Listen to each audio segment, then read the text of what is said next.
بسم اللہ الرحمن الرحیم۔ ایک بادشاہ کا دل اقدار سے بھر گیا اور اس کے دل میں اللہ کو راضی کرنے کا سودا سما گیا۔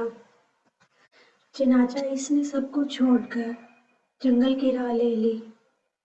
جنگل میں پہنچ کر اس نے دیکھا کہ وہاں بوڑھا آدمی مصروف عبادت ہے اور اپنی عبادت و ریاضت کی بدولت سوکھی ہڈیوں کا ڈھانچہ بنا ہوا ہے۔ بوڑھا جب اپنی عبادت سے فارغ ہوا تو بادشاہ کی طرف متوجہ ہوا اور اس سے پوچھا کہ نوجوان آپ کون ہیں، کہاں سے تشریف لائے اور کہاں جانا ہے؟ بادشاہ نے اپنا مداح بیان کیا کہ میرا مقصد اللہ تعالیٰ کی عبادت کے لیے یکسو ہو کر اللہ تعالیٰ کو راضی کرنا ہے۔ بزرگ بولے کہ اسی مقصد کے لیے میں 30 سال قبل نکل آیا تھا اور اس وقت میں آپ ہی کی طرح جوان تھا۔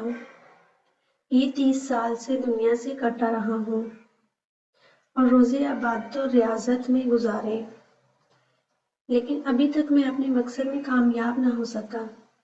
بزرگ کی باتیں سن کر بادشاہ حیران بھی ہوا اور پریشان بھی۔ چنانچہ اس نے بزرگ سے پوچھا کہ آپ کو کیوں کر پتہ چلا کہ آپ ابھی تک اللہ کو راضی کرنے میں کامیاب نہیں ہوئے؟ بزرگ بولے کہ میں نے ایک سوکھی لکڑی زمین میں گاڑ دی تھی اور اپنے لیے یہ علامت مقرر کی ہے کہ جب یہ ٹہنی سرسبز ہو جائے گی تو میں سمجھوں گا کہ میرا رب مجھ سے راضی ہو گیا۔ لیکن اتنی بات و ریاضت کے باوجود بھی ٹہنی ویسے ہی سوکھی پڑی ہے۔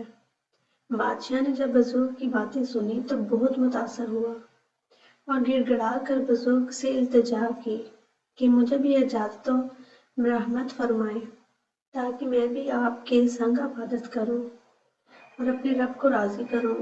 پہلے تو بزرگ نے اس کی التجا نہیں مانی، لیکن جب بادشاہ کی طرف سے اصرار بڑھا تو بزرگ نے اس شرط پر اجازت دی کہ سب سے پہلی بات تو یہ ہے کہ یہ جنگل ہے اور یہاں ہر قسم کے حالات پیش آئیں گے، لیکن آپ کو اپنی توجہ اپنی عبادت پر ہی مرکوز رکھنی ہوگی۔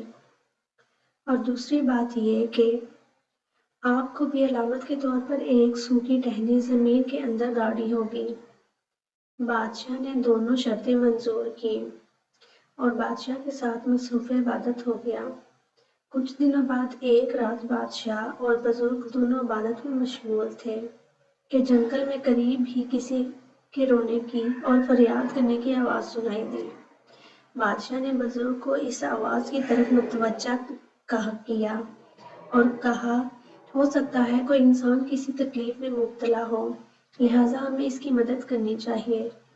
بزرگ نے اس کو جھڑک دیا اور اسے اپنا وعدہ یاد دلاتے ہوئے کہا اگر عبادت کرنی ہے تو کرو ورنہ میری جان چھوڑو۔ بادشاہ نے جب بزرگ کی باتیں سنی تو اسے بہت دکھ ہوا اور اس آواز کی طرف چل دیا۔